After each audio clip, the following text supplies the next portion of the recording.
எதுக்காக இந்த படம் அப்படின்னு சாமி கும்பிட போயிட்டு சாமியெல்லாம் கும்பிட்டு கோவிலை சுற்றி வரப்போ கோவிலில் ஒரு நந்தி இருக்குது. அந்த நந்தி வந்து நந்தி மட்டும்தான் இருக்குது. நந்தியை ஃபேஸ் பண்ணுற இடம் கேட் போட்டு மூடி இருக்குது. அந்த நந்தி எதை ஃபேஸ் பண்ணியிருக்குன்னா அந்த பக்கம் வந்து நம்ம கூட வாழ்கிற இஸ்லாமிய மக்கள் வழிபடுற மசூதி, ஞானவாபி மசூதி. ஸோ எனக்கு வந்து மிகப்பெரிய ஷாக்.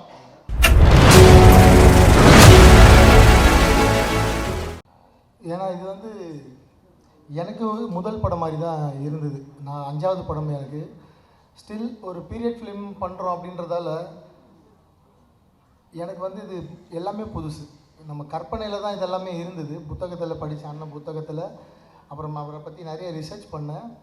நான் சொல்கிறேன் இந்த படம் பண்ணுறதுக்கு காரணமாக தான் சொல்கிறேன். பட் இப்படி இவங்களோட மேன் பவர் என் கூட சப்போர்ட்டிவாக இல்லைன்னா நான் என்ன தான் பேப்பரில் கொண்டு வந்திருந்தாலும் அதை இவங்க வந்து சேர்த்தாங்க. இவங்க இங்கே நிப்பாட்ட வேண்டிய இன்னும் ஆர்ட் டிபார்ட்மெண்ட் அசிஸ்டன்ஸ் இருக்காங்க, ஃபோட்டோ ஃபிளட் டீம் இருக்காங்க, கிரேன் டிபார்ட்மெண்ட் டீம் இருக்காங்க. இவங்கெல்லாம் என் கூட முதல் படத்துலேருந்து வேலை செய்கிறாங்க. ஸோ இந்த மேன் பவர் எனக்கு வந்து சப்போர்ட் பண்ணலைன்னா இவங்களை யாரையுமே நான் வந்து கம்ஃபர்டபுள் ஜோனில் வச்சு ஒர்க் பண்ணிட முடியாது. ஸோ என்னோடய டீமுக்கு நான் இந்த இடத்துல மனமாற நான் நன்றியை சொல்லுவேன். இல்லைனா இந்த பட்ஜெட்டில் 31 நாளுக்குள்ளே இப்படி ஒரு படம் கனவுல கூட சாத்தியமில்லை. நான் மறுபடியும் பதிவு பண்ணுறேன். நான் எவ்வளோ ப்ரெஷருக்குள்ளே போயிருக்கேன் இந்த படத்தில் அப்படின்றது எனக்கு தெரியும். ஷூட் பண்ணுறப்ப ஸ்டில் எனக்கு இதில் வந்து பேர் கிடைக்க போகுது. அடுத்த படம் பண்ண போகிறேன். அடுத்த படம் இருக்கலாம், இல்லாமல் இருக்கலாம், அதெல்லாம் அப்புறம். பட் இதில் எனக்கு எவ்வளோ பெரிய பேர் கிடைக்க போகுது, இந்த ட்ரெயிலரில் எனக்கு எவ்வளோ பெரிய பேர் கிடச்சிருக்கு, எம்கோனில் எவ்வளோ பெரிய பேர் கிடச்சிருக்கு எனக்கு தெரியும். பட் எதுவுமே இல்லாமல் இவ்வளோ உழைப்பை போட்டாங்க. அதுக்காக அங்கீகாரம், அதுக்காக நன்றி. இதுக்கப்புறம் ஸ்டார்ட் பண்ணுறேன். எங்கேருந்து ஸ்டார்ட் பண்ணுறது தெரியல. இவ்வளோ பேர் இருக்காங்க. நான் யாரை பற்றி பேசுகிறது, யாரை விடுவேன், எதுவுமே தெரியல. சொல்லிடுறேன். இருந்தாலும் எப்போவுமே ரிச்சர்ட் சார் அவர்கிட்ட தான் ஸ்டார்ட் பண்ணுவேன். அவர் இல்லைன்னா திரௌபதி 2 கண்டிப்பாக ஒர்க் ஆகிருக்காது. ஏன்னா முதல்ல இப்படி ஒரு படம் பண்ணணும், இவ்வளோ பெரிய விஷயத்த பண்ண போகிறோம். களத்தில் போய் எங்கெங்கே போய் லொக்கேஷன் தேட போகிறோம், யார்கிட்ட போய் நிற்க போகிறோம், எதுவுமே தெரியாது. அவர்கிட்ட போய் சொன்னேன், சார் இப்படி ஒரு விஷயம் இருக்குது, நம்ம பண்ணலாம், அது வந்து திரௌபதி 2 மாறும். ஆனால் நீங்கள் வந்து எப்படி இதுக்கு சப்போர்ட் பண்ண போகிறீங்க தெரில சார். அவ்வளோ மனித உழைப்பு இதுக்கு வந்து தேவைப்படும். நமக்கு நீங்கள் நானும் சேர்ந்தா நமக்குன்னு ஒரு பட்ஜெட் இவ்வளோ தான் சார் நம்மளோட வெயிட், அதை தான் நம்ம தூக்க முடியும். அதுக்கு மேலே வெயிட்டை நம்ம தூக்குனா 2 பேருக்குமே எலும்பு முறிவு ஏற்படும். அவ்வளோ சுமை தூக்க முடியாது எங்களால். அப்போ இந்த பட்ஜெட்டுக்குள்ளே நம்ம இவ்வளோ பெரிய படம் எப்படி சார் பண்ணலான்னு கேட்டோடனே அவர் கண்ணை மூடின்னு சொல்லிட்டாரு. எனக்கு நம்ம திரௌபதி பண்ணப்போ நான் அவருக்கு சம்பளம் கொடுக்கல, படம் முடிஞ்சதுக்கப்புறம் தான் கொடுத்தேன். இதுலேயும் சொல்லிட்டார், வழக்கம் போல் நான் சம்பளம் வேணாம், நீங்களும் அதே மாதிரி போய் ப்ரொடியூசர்கிட்ட சொல்லிவிட்டு ஒரு ப்ரொடியூசரை பிடிச்சிட்டு வாங்க, ஃபஸ்ட்டு நம்ம வந்து ஷூட் போயிடலாம் அப்படின்னு சொல்லிட்டாரு. அந்த வார்த்தை தான் இந்த படம் ஆரம்பிக்கிறதுக்கு முதல் புள்ளி. அதை இப்போ வரைக்கும் சொல்கிறேன். அவர் இன்னும் ₹1 சம்பளம் வாங்கலை இந்த படத்தில். அவ்வளோ பெரிய சப்போர்ட் வந்து பண்ணி கொடுத்துருக்காரு. நான் சொன்னேன், சார் இன்ஜுரிலாம் ஆகும், ஃப்ராக்சர்லாம் ஆகும் சார், ஆனால் அவ்வளோ கஷ்டப்பட வேண்டியது இருக்குது சார், முடி வளர்க்கணும்னு நீங்கள் வேறு எங்கேயும் போய் நடிக்க முடியாதுன்னு சொன்னேன். அது எல்லாத்தையும் பொறுத்துக்கிட்டு கிட்டத்தட்ட 1 வருஷமாக அந்த முடியை வளர்த்து மலேசியா போய் சிலாத் கலையை கற்றுக்கிட்டு 3-4 மாதம் குதிரை பயிற்சி எடுத்து இந்த படத்தில் வந்து அதுக்காக கத்தி சண்டைலாம் அவர் வந்து ப்ராக்டிஸ் பண்ணி அவ்வளோ பெரிய டெடிகேட்டிவ் ஒரு ஆர்டிஸ்ட் அவர். தமிழ் சினிமாவில் நல்ல இயக்குநர்கள் என் மேலே இருக்கிற ஏதோ ஒரு தனிப்பட்ட ஏதாவது என் மேலே ஒரு கோபம் அதெல்லாம் இருந்தால் அதெல்லாம் இல்லாமல் ரிச்சர்ட் சாரை நீங்கள் வந்து நல்ல படங்களில் கேஸ்ட் பண்ணணும். இந்த மாதிரி ஒரு ஹீரோ நிச்சயமாக கிடைக்க மாட்டார். அவ்வளோ டவுன் டு எர்த் அண்ட் அவ்வளோ ஆக்டிவான ஒரு ஹீரோ. 16 ஹவர்ஸ் ஒரு நாளைக்கு ஒர்க் பண்ணுறதுக்கு இன்றைக்கி எத்தனை ஹீரோ இருக்காங்க தெரில, அவர் இருக்கார் ரெடியாக. ஸோ 2வது ப்ரொடியூசர் சார். அவர் இல்லைனாலும் இந்த படம் வந்து வாய்ப்பு இல்லை. ஏன்னா நாங்கள் 2 பேர் சேர்ந்து ஒரு பீரியட் ஃபிலிம் பண்ணுறோன்னு நான் கிட்டத்தட்ட ஒரு 6-7 ப்ரொடியூசர்கிட்ட சொல்லியிருக்கேன். எல்லாருமே வந்து என்ன சொல்லுவாங்கன்னா, சரி பண்ணலாம், ஆனால் ஹீரோ மட்டும் மாற்றிக்கலாமா அப்படின்னா, சார் நாங்கள் 2 பேர் சேர்ந்தால் தான் இந்த படம், இல்லைனா எனக்கு செட் ஆகாது சார். நான் திரௌபதி 2 இதுக்கு வந்து பண்ண போகிறேன். ஏன்னா அந்த படத்தில் ஒரு கனெக்டோடு தான் இந்த படம் வந்து சேரும். அவங்க இருந்தால் தான் பண்ண முடியும். நான் ப்ரொடியூசர்ஸ் இதை அவாய்ட் பண்ணியிருக்கேன். அப்புறம் ஒரு நாள் எனக்கு ப்ரொடியூசர் சைட்லேருந்து ஒரு கால் வந்தது, இவங்க புது படம் பண்ணுறாங்க, உங்ககிட்ட உங்களை பார்க்கணுன்னு நினைக்கிறாங்கன்னா போய் சார் ஆஃபீஸில் பார்த்தேன். சாருக்கு ஒரு ஆசை இருந்தது என் கூட படம் பண்ணணுன்னா. அவர் ஒரு லைன் சொன்னார், இந்த மாதிரி ஒரு லைன் இருக்குது சார், நீங்கள் டேரக்ட் பண்ணி தருவீங்களா அப்படின்னு கேட்டார். அப்போ சொன்னேன், இல்லை சார், நாங்கள் ஆல்ரெடி ஒரு ஸ்கிரிப்டை பண்ணி 1 வருஷமாக ஒர்க் பண்ணி ஸ்க்ரீன் ப்ளே பண்ணி ப்ரீ ப்ரொடக்ஷன் வரைக்கும் முடிச்சிட்டேன் சார், நான் ஸ்கிரிப்ட் வேணால் தரேன் அப்படி சொன்னேன். சரி எனக்கு அந்த கதை சொல்வீங்களான்னு கேட்டார். ஏன்னா அவர் ஃபஸ்ட்டு படம் ப்ரொடியூசர் இதெல்லாம் யூஸ்வலாக 4 படம் டேரக்ட் பண்ணிட்டா கதைலாம் சொல்ல மாட்டாங்க. என்னை கேட்டார், கதை சொல்லுவீங்களான்னு. சார் நான் இப்போயே சொல்கிறேன்னு கதை கேட்டார். நான் ஃபுல் கதை சொன்னேன். 3வது நாள் அட்வான்ஸ் போட்டார். ஃபர்ஸ்ட் காப்பியில் படம் பண்ணுறதுக்கு. என்னால் நம்பவே முடியல, யாராவது ஸ்பூஃப் பண்ணுறாங்களா இல்லை ஏமாத்துறாங்களா அப்படின்னு. நிஜமாலே கதை கேட்டால் 3வது நாள் இந்த படத்தை எனக்கு கமிட் பண்ணிட்டாரு. அங்கே ஆரம்பிச்சது நான் சொன்ன வார்த்தையை அவர்கிட்ட காப்பாற்றுறேன். என்னென்னா நான் சொன்ன பட்ஜெட்டில் முடிக்க முடியல, கொஞ்சம் பட்ஜெட் எக்ஸ்டெண்ட் ஆகிடுச்சு. அதுக்கு நான் சார்கிட்ட இங்கே மன்னிப்பு கேட்டுக்கிறேன். நான் சொன்னதை விட பட்ஜெட் வந்து ரொம்ப கூட தான் போயிருக்கு. அவருக்கு ரொம்ப மன தைரியம். இவ்வளோ பெரிய பட்ஜெட் இந்த படத்துக்கு பண்ணி இந்த மாதிரி ஒரு ஆடியோ லான்ச்சு. தமிழ் சினிமாவிலே முதல் தயாரிப்பாளர் தொடர்ந்து 2 நாட்கள் தினத்தந்தி பேப்பரில் முழு விளம்பரம் கொடுத்தாரு. அது வந்து அதனால தான் அவர் ரொம்ப எமோஷன் ஆகிட்டார். அதை வந்து பத்திரிகையாளர் அவர் ஃபஸ்ட் டைம்ன்றதால நிச்சயமாக இதெல்லாமே புரிஞ்சுப்பார். அதை ரொம்ப பெரிய விஷயமாக்காமல் எடுத்துக்கோங்க. ஏனாலும் தினத்தந்தி பத்திரிகை மனமாற நன்றி சொல்லிக்கிறேன். அவ்வளோ பெரிய கவரேஜ் 2 நாளில் அதை பற்றி எல்லாருமே பேசினாங்க. இண்டஸ்ட்ரியில் ரொம்ப பெருசாக பேசினாங்க. ஸோ தயாரிப்பாளருக்கு இந்த இடத்துல மனமார்ந்த நன்றிகள். அவரோட குடும்பத்திற்கும் ரொம்ப மனமார்ந்த நன்றிகள். அவங்களும் ஒரு பெரிய சப்போர்ட் சாருக்கு, அவங்க மிஸ்ஸஸும் அவங்களும் ஷூட்டிங் ஸ்பாட்டுக்கு வந்து எதுக்கு இவ்வளோ செலவெல்லாம் பண்ணிட்டீங்க அப்படிலாம் கேட்காம அவங்களும் இந்த படத்தை ரசித்து ஷூட்டிங் ஸ்பாட்டில் பார்த்தாங்க. ஸோ தயாரிப்பாளருக்கும் மிகப்பெரிய நன்றி. அவரோட டீம் அவ்வளோ நல்ல டீம்.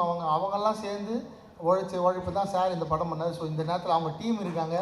நான் அவங்களுக்கும் இந்த நன்றியை சொல்லிக்கிறேன். சார் பேசி முடிச்சிடுறேன் சார்.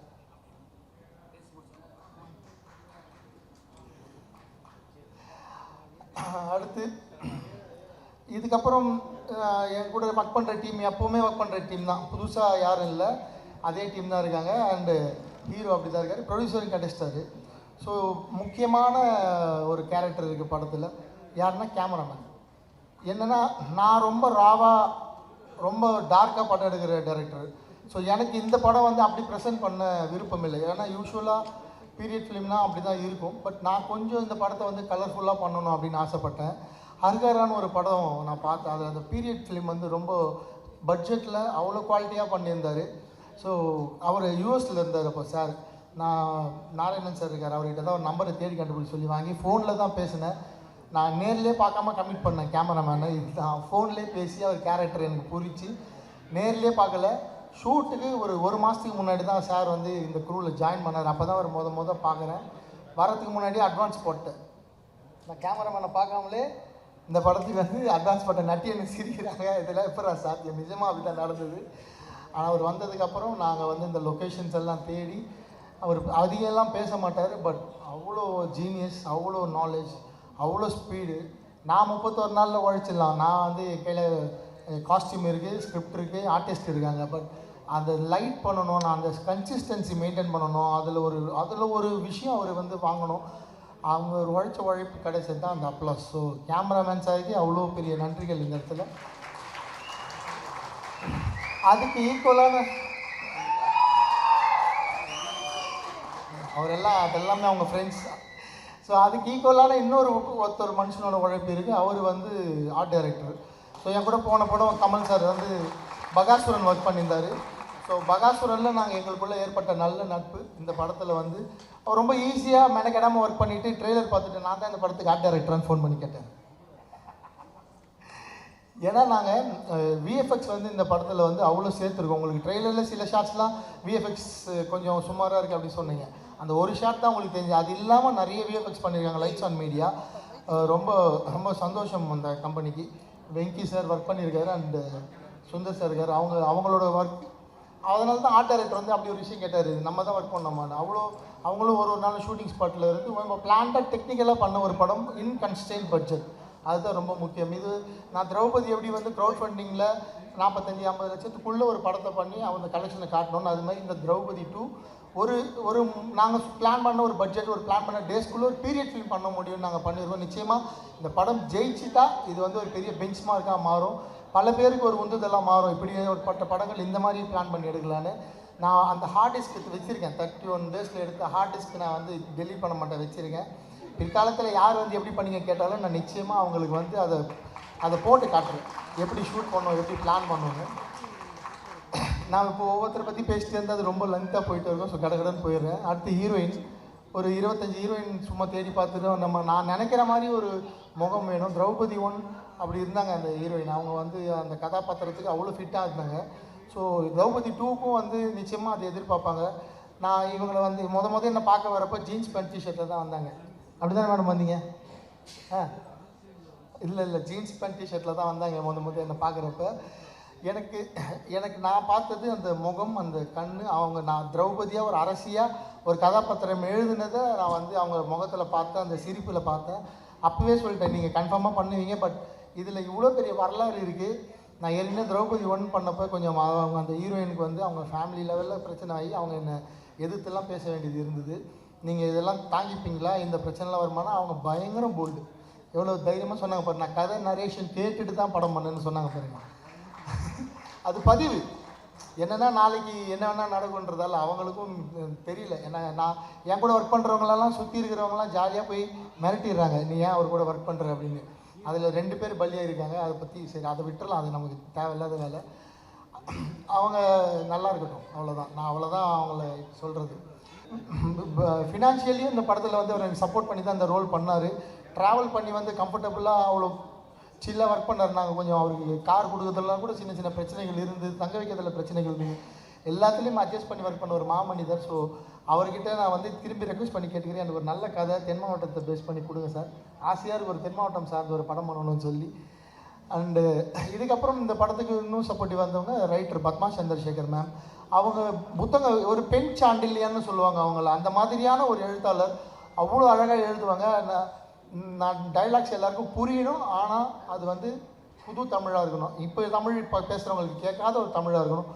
அந்த மாதிரி ஒரு புது வார்த்தைகளாக கண்டுபிடிச்சி அவ்வளோ அழகாக வந்து அவங்க எழுதுனாங்க. நான் வந்து டைலாக்கை நம்ம தமிழ் எழுதி கொடுத்துட்டு அவங்ககிட்ட சொல்லிவிடுவேன். அவங்க அதை அழகாக ஸ்க்ரீன் பிளேயில் சேர்த்து அவ்வளோ அழகாக எழுதி கொடுத்தாங்க. டைலாக் ஸ்பார்க்கில் கொடுப்பாங்க. ஷூட்டிங் ஸ்பாட்லேருந்து ஃபோன் பண்ணும், மேடம் இமீடியட்டாக ஸ்பாட்டில் இருக்கேன், எனக்கு இப்படி ஒரு டைலாக் மாற்றி கொடுங்கன்னா இமீடியட்டாக மாற்றி கொடுப்பாங்க. அதுலேருந்து வந்த வசனங்கள் தான் ட்ரெய்லரில் கடைசியாக வச்ச ஒன்றே குலம் ஒருவன் அல்ல தேவன் அப்படின்ற டைலாக். அப்படி படிக்கிறப்பவே எனக்கு வந்து லைட்டாக சிவரிக்கு வந்துச்சு. இது என்ன மேடம் இப்படி இருக்கு, அது எப்படி ப்ரெசென்ட் பண்ண போகிறோன்னா அவங்க சொன்னாங்க, சார் இந்தியா முழுக்க அத்தனை சமூகங்கள் இருக்குது, அத்தனை மதங்கள் வாழ்கிற ஒரு நாடு இது. இந்த நாடு ஒரு மதத்துக்கு சொந்தமான நாடு இல்லை சார். அதுதான் இந்த வசனத்தோட அர்த்தம். ஒன்றே குலம் ஒருவன் அல்ல தேவன். ஒரு கடவுளை மட்டும் இந்த நாட்டில் நம்ம வழிபடவே முடியாது. இங்கே இருக்கிற அத்தனை கடவுள்களையும் நம்ம மதிக்கணும், அத்தனை கடவுளையும் ஏற்றுக்கணும், அத்தனை கடவுளுக்கான மரியாதையும் கொடுக்கணுன்றது தான் அந்த வார்த்தையோட அர்த்தம். அதுக்கான அந்த பவர் ஸ்க்ரீன் பிளே ட்ரெய்லரில் தெரிஞ்சிருக்கும். அண்ட் இது அண்ணாமலையார் மண் அப்படின்னு வந்து எழுதியிருந்தாங்க. அது நான் வந்து ஸ்ட்ரெஸ் பண்ணி தான் கேட்டு வாங்கினேன். இப்படி ஒரு பவரான இடம் அந்த இடம் அவர் வந்து சொல்லணும். ஏன்னா நீங்கள் ஈஸியாக வந்து எங்களை வந்து அடிமைப்படுத்திட முடியாது, நாங்கள் வந்து அடிமைப்பட மாட்டோன்றதை ஒரே வார்த்தையில் கன்வே பண்ணோம் மேடம் அப்படி தான் சொன்னேன். ஈஸியாக கொடுத்துட்டாங்க. நான் சொன்னேன் ஏற்கனவே போன படத்தில் மண்ணுன்னு சொல்லி தான் இன்றைக்கி வரைக்கும் அனுபவிச்சுன்னு இருக்கேன். ஒரு வார்த்தை வச்சு மண்ணும் பொண்ணும் அப்படின்னு சொல்லி இதுவும் அப்படி வருமானு கேட்டால், பட் ட்ரெய்லரில் இது வரைக்கும் யாருமே அந்த டைலாக்கை வந்து தப்பாக பேசலை. அதை பற்றி எனக்கு நெகட்டிவ் ஷேடு இது வரைக்கும் வரல, எதிர்ப்பு குரலே இல்லை. அந்த டைலாக்கு எல்லாரும் ஏற்றுக்கிட்டாங்கன்னு நினைக்கிறேன். அதுக்கு எல்லாருக்கும் நன்றி, ரொம்ப சந்தோஷம். அவங்க நிச்சயமாக தமிழ் சினிமாவில் ஒரு ரவுண்டு வருவாங்க. அருமையான கதைகள் பல வச்சுருக்காங்க. கதை இல்லாத நல்ல இயக்குனர்கள் நிச்சயமாக அவங்கள அப்ரோச் பண்ணுங்கள். சூப்பர் புக்ஸ்லாம் எழுதியிருக்காங்க அவங்கள பற்றி தேடி பார்த்துக்கோங்க. அண்ட் என் கூட ஒர்க் பண்ண அத்தனை ஆர்டிஸ்ட்டு சார், அருணோதயன், என்னோடய டான்ஸ் மாஸ்டர் ஜெயந்திமாலா மேம், எல்லோரும் கீழே உட்காந்துருக்க ஆர்டிஸ்ட்டு அண்ட் அத்தனை பேர் ஜூனியர் ஆர்டிஸ்ட்டு. நான் யாரை விட்டது முருகன் சார், அவர் நீங்கள் ஏறி வந்தப்போ பார்த்தீங்க எவ்வளோ கஷ்டப்பட்ட. அவர் என்னோட மேனேஜர், நான் அவ்வளோ கஷ்டப்பட்டிருக்கேன். அவரை திட்டியிருக்கேன். ஏன்னா 31 நாள் ஒரு படம் பண்ணால் மேனேஜர் சப்போர்ட் பண்ணால் தான் பண்ண முடியும்.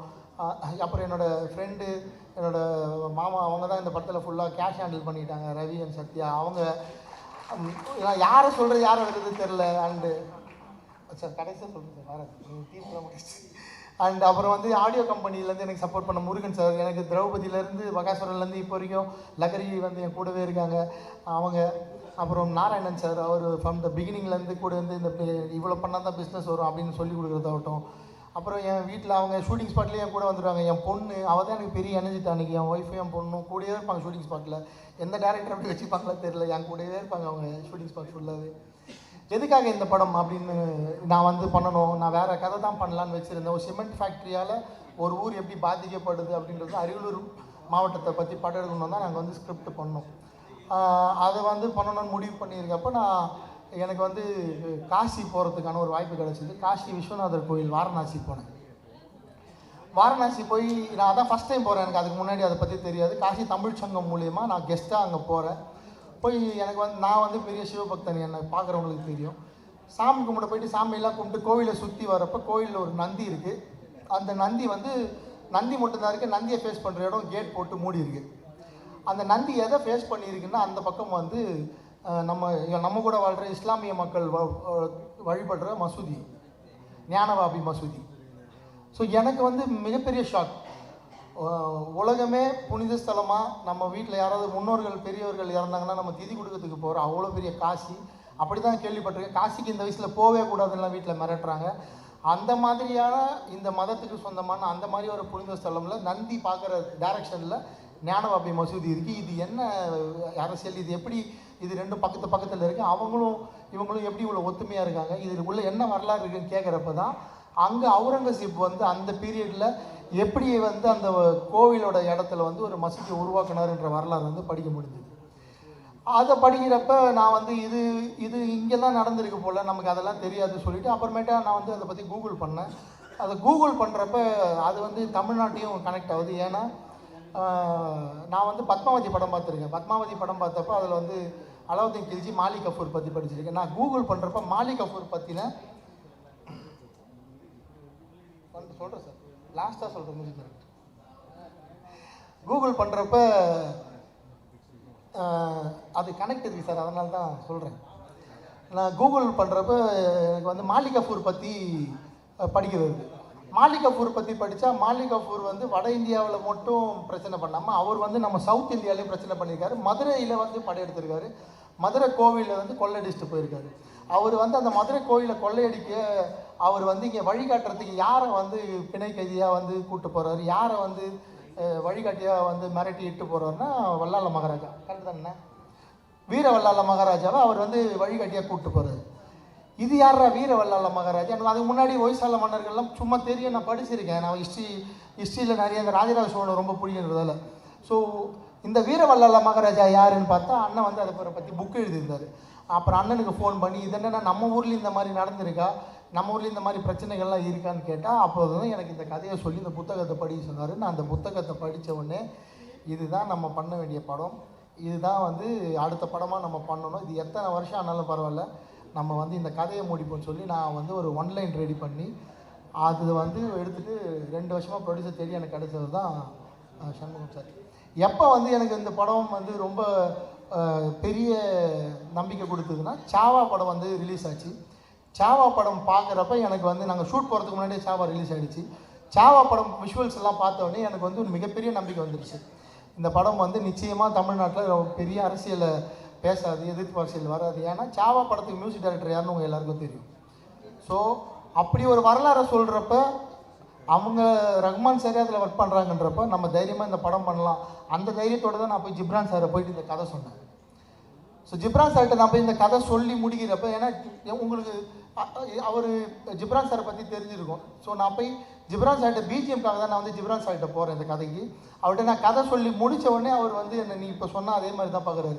நீங்கள் இப்படி தான் சார் இருப்பீங்களா, நான் வந்து உங்களை வேறு மாதிரி கற்பனை பண்ணி வச்சுருந்தேன், பயங்கரமாக உங்களை பார்த்தாலே பயமாக இருக்கலாம் சொல்கிறாங்க, நீங்கள் இப்படி பேசுகிறீங்களே சார். என்ன சார், அதெல்லாம் மீடியாவும் எனக்கு கொடுத்த பிம்பம், இந்த உலகம் எனக்கு கொடுத்த பிம்பம் சார். நான் ராயபுரத்தில் வாழ்கிற ஒரு சாதாரண சாமானியன் சார். நான் இவ்வளோதான், மோகன் தான். நான் சினிமாவுக்கு வந்து நான் மோகன்ஜி. அது எனக்கு கொடுத்துருக்கிறது கம்ப்ளீட்டாக வேறு சார். ஏன்னா என் நண்பர்கள் நான் வாழ்கிற பகுதியில் வந்து என்னை பற்றி சுற்றி கேட்டிங்கன்னா நீங்கள் வேறு அந்த இவர் இல்லைங்கன்னு சொல்லுவாங்க. ஸோ நீங்கள் கொடுத்துருக்கீங்களே எனக்கு ஒரு அடையாளம், எனக்கு ஒரு பிம்பம், அது நான் இல்லை. ஸோ நான் வந்து எனக்கு மக்களுக்கு தெரியாத ஒரு விஷயம், அது உண்மையான விஷயம், அது ஆத்தென்டிகேட்டட் இருக்குது, அதில் வரலாறு இருக்குது, அதில் என்கிட்ட ப்ரூஃப் இருக்குன்னா நான் தைரியமாக படம் பண்ண இறங்குவேன். அதில் சாவான்னு ஒரு படம் வந்திருக்கு, அது ரஹ்மான் சார் மியூசிக் பண்ணிருப்போம். நம்ம ஜிப்ரான் சாரை போய் அப்ரோச் பண்ணேன். ஜிப்ரான் சார் கதை சொல்லி இதையும் சொன்னோன்னே ஜிப்ரான் சார் ஓகே சொல்லிட்டாரு. ஜிப்ரான் சார் ஓகே சொன்னதுக்கப்புறம் தான் இந்த படம் வந்து அடுத்த லெவலுக்கு போகுது. ஏன்னா ஒரு நல்ல டெக்னீஷியன்ஸ் எல்லாம் சேர்றப்ப என் கேமராமேன் பேச மாட்டார், என் ஆர்ட் டைரக்டர் பேச மாட்டார், என் எடிட்டர் பேச மாட்டார். இப்போ இப்படி டெக்னீஷியன்ஸ் எல்லாம் கூட வச்சுட்டு இவங்களை பவர்ஃபுல்லாக இன்னொருத்தர் பேசவே மாட்டார், அவர் ஜிப்ரான் சார். இவங்க யாருமே பேசவே மாட்டாங்க, ஆனால் அவங்க ஒர்க்கெல்லாம் நான் பயங்கரமாக பேசுவேன். எம்கோனை பாட்டு வந்து சார் 2 டியூன் அனுப்புனார். நான் இந்த டியூனை கன்ஃபார்ம் பண்ணிட்டேன். நான் தான் வந்து சிங்கர் சூஸ் பண்ணேன், நான் தான் லிரிக் ரைட்டரும் சூஸ் பண்ணேன். எனக்கு அவ்வளோ ஃப்ரீடம் கொடுத்தாரு. அது ஏதோ தெரியாதனமாக ஒரு தப்பு பண்ணிவிட்டேன், அதை இப்போ சரியும் பண்ணி பத்மலதா மேடம் பாட வச்சிட்டேன். இப்போ பத்மலதா மேடம் வாய்ஸில் தான் இந்த படம் வந்து தியேட்டரில் சாங் வந்து வரப்போகுது. அவங்க தான் இப்போ உங்கள் முன்னாடி அறிமுகம் பண்ணி வச்சேன். நன்றி மேடம், பத்மலதா மேடம், ரொம்ப நன்றி. எங்களுக்கு ஒரு இக்கட்டான சூழலில் நீங்கள் இந்த பாட்டு பாடி கொடுத்ததுக்கு ரொம்ப ரொம்ப நன்றி. அண்ட் ஜிப்ரான் சார் வந்து, சார் நான் வந்து கொஞ்சம் எனக்கு மாஸ் ஆடியன்ஸ் சார், கொஞ்சம் மாஸாக மியூசிக் பண்ணி கொடுங்க சார். இல்லை சார், இது கொஞ்சம் நான் வந்து இன்டர்நேஷ்னல் லெவலில் போகிறேன் சார், கொஞ்சம் எனக்கு ஃப்ரீடம் கொடுங்க சொன்னார். சார் ஃபுல் ஃப்ரீடம் எடுத்துக்கோங்க சார், எனக்கு கொஞ்சம் மாஸ் மட்டும் அங்கங்கே சேர்த்து கொடுங்க சார். என்ன ஸோ ஒரு 50% மாஸ் எலிமெண்ட்ஸும் 50% கிளாஸ் எலிமெண்ட்ஸும் கலந்து இந்த படத்துக்கு ஒரு ரெக்கார்டிங் கொடுத்துருக்காரு. நிச்சயமாக பாருங்கள், பல இடங்களில் ரசிப்பீங்க. பல இடங்களில் இது ரொம்ப எமோஷ்னலான படம், ரொம்ப உணர்வு ரீதியான படம். அவ்வளோ அழகாக ஒர்க் பண்ணி கொடுத்துருக்காரு ஜிப்ரான் சார். ரொம்ப நன்றி. நீங்கள் உள்ளே வந்ததுக்கப்புறம் தான் அந்த ப்ராஜெக்ட் ப்ரொடியூசர் எங்களை நம்பி பெரிய ஃபண்டோட இன்னும் கொஞ்சம் உள்ளே வந்தார். ஸோ இந்த நேரத்தில் உங்களுக்கு ரொம்ப ஸ்பெஷல் தேங்க்ஸ் சொல்லிக்கிறேன். அதனால தான் உங்களை கடைசியாக பேசலாம் அப்படின்னு சொல்லி.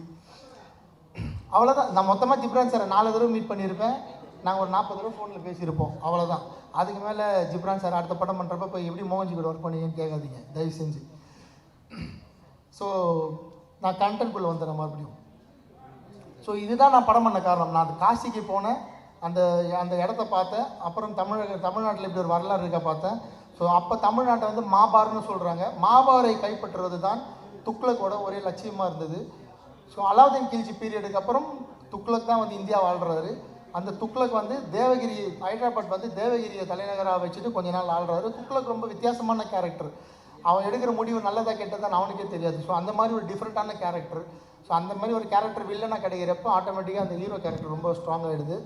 அண்ட் இந்த படம் வந்து வில்லனாக நாங்கள் வந்து இப்போ காட்டியிருக்கிறோம். இதில் வந்து இஸ்லாமியர்களை நீங்கள் காட்டியிருக்கீங்க, நிறைய பேர் என்கிட்டலாம் கேட்டாங்க. நான் அவங்க எல்லாருக்கும் ஒரு விளக்கம் சொல்லிடுறேன். இந்த படத்தில் நம்ம கூட இப்போ இணக்கமாக வாழ்கிற, நம்ம கூட இப்போது அண்ணன் தம்பியாக இருக்கிற இந்திய இஸ்லாமியர்களை எந்த வகையிலும் இந்த படம் வந்து துளி கூட வந்து காயப்படுத்தாது. அவங்களுக்கு இது வந்து ஒரு அவங்களோட ஆரிஜின் எது, அவங்களோட தொடக்கம் எதுன்னு வேணால் அவங்களுக்கு வந்து புரிய வைக்கும் இந்த படம். அதை தாண்டி இது கமர்ஷியல் தான். நான் ரெக்வஸ்ட் பண்ணி கேட்டுக்கிறது, படம் பார்க்குற பார்வையாளர்களை, இதுக்கப்புறம் படம் பார்க்க போகிற நிறைய பொலிட்டிஷியன்ஸ்லாம் படம் பார்க்க போகிறாங்க, நிறைய இதை பற்றி டிபேட்ஸ் வரப்போகுது. நான் வந்து மீடியா கிட்ட, மக்கள்கிட்ட, படம் பார்க்க போகிற எல்லார்கிட்டையும் கேட்டுக்கிற ஒரே விஷயம், நீங்கள் எப்படி வீரபாண்டிய கட்டபொம்மன், அப்புறம் சிறைச்சாலை, அப்புறம் மதராசப்பட்டினம், இந்த மாதிரி படங்கள்லாம் பிரிட்டிஷை காட்டுறப்ப அவங்கள பிரிட்டிஷாக மட்டும் பார்த்தீங்களோ, அவங்கள வந்து எந்த மதத்தை அடையாளத்திலையும் பார்க்காம பிரிட்டிஷாக மட்டும் பார்த்தீங்களோ, அதே மாதிரி இந்த படத்தை துருக்கியிலேருந்து நம்ம நாட்டை கைப்பிடிக்க வந்து அந்நியர்களாக மட்டும்தான் நீங்கள் பார்க்கணும். அப்படி நினச்சி தான் நான் இந்த ஸ்கிரிப்ட் எழுதியிருக்கேன். அப்படி இந்த தைரியத்தில் தான் நான் இந்த படம் பண்ணியிருக்கேன். நீங்கள் அவங்களுக்கு ஒரு மத அடையாளத்தோடு பார்த்தீங்கன்னா ஏன்னா அவங்க வாழ்க்கை நான் தப்பாக காட்ட முடியாது, அவங்களும் அப்படி தான் வாழ்ந்தாங்க. அவங்களுக்கும் நம்ம கூட வாழ்கிற, நம்ம கூட இருக்கிற இங்கே இருக்க இந்திய இஸ்லாமியர்களும் தமிழ்நாட்டில் இருக்க இஸ்லாமியர்களுக்கும் நிறைய வித்தியாசம் இருக்குது. அதை இந்த படத்தில் சொல்லியிருக்கோம். அது வந்து யாரையும் எந்த வகையிலும் காயப்படுத்தாது. நான் இந்த நேரத்தில் உறுதி கொடுத்துறேன். இது முழுக்க இந்த நாட்டை படையெடுத்து அடிமைப்படுத்த வந்த துருக்கியிலேருந்து வந்தவர்களை பற்றிய கதை. அவங்க தான் இதில் வில்லனாக இருப்பாங்க. 3 வில்லன்கள் இதில். ஒன்று கணேஷ் கௌரங் பற்றி பேசல, சாரி சார், ஒழிஞ்சிட்டிங்க சார், தெரியல.